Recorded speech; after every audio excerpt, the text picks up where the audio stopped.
कुछ लोगों को दिखाने की बड़ी आदत होती है। एक गांव में एक सज्जन को अंगूठी मिली शादी में, तो जहां भी जाएं हाथ हिला हिला के बात करें, और आपका स्वास्थ्य कैसे, और आप कैसे। अब लोग देखें भाई होगा। एक दिन गई मिठाई वाले की दुकान पे, पंडित जी की दुकान, पंडित जी स्वस्थ चादर डाले बैठे, और ये लड्डू कैसे दिए, ये पेड़े कैसे दिए, जलेबी कैसे दिए, ऐसे। पंडित जी ने देखा कि अंगूठी दिखा रहा है ऐसे बार बार, तो पंडित जी बड़ा बाजूबंद बांधे थे हाथ में, तो जो वो ऐसे दिखाए ये कितने दिए। सो पंडित जी ने ऐसे चादर उठाया और ऐसा हाथ किया, बोले सभी एक भाव है, ले जाओ जैसे लेना हो, सब एक भाव है। अरे भाई, परशुराम जी भी फरसे की तरफ देख रहे हैं, बोले चिते परस की ओर आके ताकि ये भी देखें। लक्ष्मण जी ने देखा ही नहीं। तब परशुराम जी खुद बोले परस विलोक महीप कुमारा, मेरा फरसा देख। अब यहां भी कितनी मर्यादा की बात है। लक्ष्मण जी ने कहा यह बड़ी कृपा है भगवान की कि हम आपका फरसा नहीं देख रहे हैं।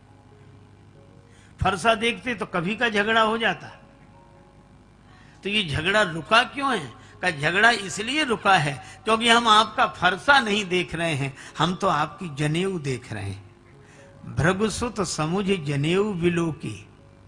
आप महाराज भृगुवंशी हैं, ब्राह्मण हैं, आपका यज्ञोपवीत देखकर हम हाथ जोड़े हुए हैं।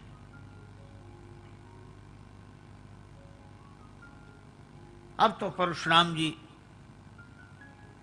ने कहा कि तुम मुझे साधारण ब्राह्मण समझते हो? कटुवादी बालक वध जोगो। फरसा उठाया। लक्ष्मण जी बोले समझ गया, दर्जा 2 का भी गणित आपको नहीं आता है। कहा कैसे? कहा गणित में भी कुछ अंक काटने पड़ते हैं।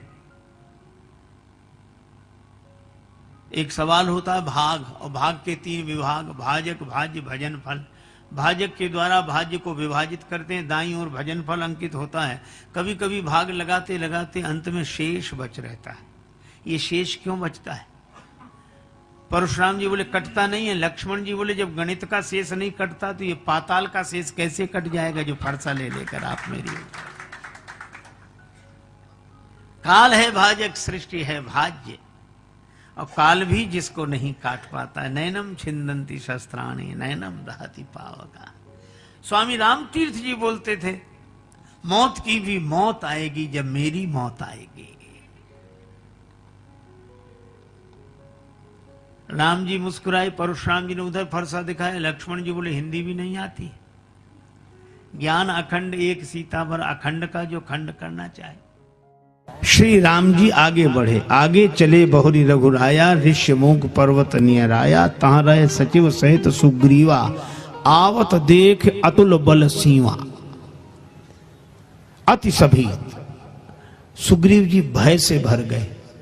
देखो, जिन श्री राम जी का दर्शन करके मन भाव से भर जाता है, सुग्रीव जी का मन भय से भर गया।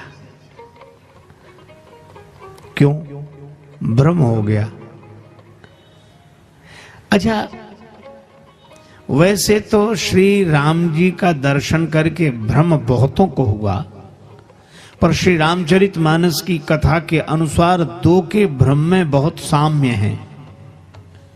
एक तो श्री सुग्रीव जी को भ्रम हुआ और एक सती माता को भ्रम हुआ।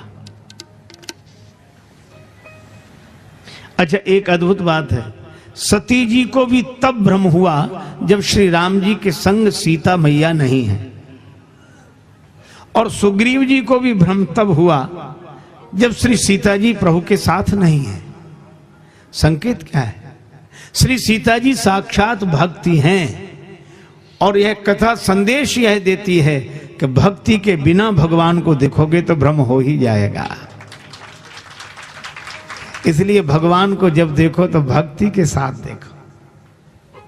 भ्रम हो गया, सीता जी संग नहीं है। भक्ति के बिना भगवान को जो भी देखते हैं उन्हें भ्रम हो जाता है। एक आदमी गया भगवान के मंदिर में मान्यता मानने, हे प्रभु मुझे 50,000 का फायदा हो तो 5 रुपए का प्रसाद चढ़ाऊंगा। ले पहले ही चढ़ा दे। बोले पहले नहीं, ना हुआ फायदा तो 5 तो बेकार जाएंगे, जब हो जाएगा तब। संयोग से फायदा हो गया, अब गया प्रसाद चढ़े, सोचने लगा इसमें भगवान ने कराया फायदा क्या, ये तो चांस की बात है। फिर सोचा अगर भगवान ने कराया होगा तो फायदा होगा नहीं, चलो चढ़ा देते। लेकिन अब गया, सोचा कितना चढ़ाऊं, 5 के हिसाब से आए तो बहुत हुई है। तो उसने रेखा खींची है और बोला हे भगवान मैं पूरे के पूरे पैसे तुम्हारे चरणों में फेंक रहा हूं, चरणों में चढ़ा रहा हूं, और जो रेखा के उधर गिर जाए सो तुम्हारे, इधर गिर जाए सो हमारे। पर फेंकना तो अपने ही हाथ में था। ऐसी चतुराई से फेंके 2-4 सिक्के उधर बाकी इधर। हाथ जोड़ के बोला भगवान बड़े कृपालु हो, थोड़े से लिए आपने, बाकी सब बटोर कर चलने लगा। उसके पीछे उससे भी ज्यादा होशियार आदमी खड़ा था, वो कहने लगा हे भगवान ये रेखा खींचकर हम अपने और आपके बीच में भेद पैदा नहीं करेंगे, जो आपका सो हमारा। लेकिन एक बात सुनो, क्या? उसने रेखा मिटा दी। हे भगवान आप ऊपर रहते हैं, हे ऊपर वाले ये पूरे के पूरे पैसे ऊपर तुम्हारे नाम पर चढ़ाते हैं, जो ऊपर रह जाए सो तुम्हारे, जो नीचे गिरे सो हमारे। अब बोलो ऊपर तो रहने वाले हैं नहीं। भगवान को दिमाग से नहीं दिल से मानो, और यही कहो कि प्रभु आपने बहुत दिया, इतना दिया।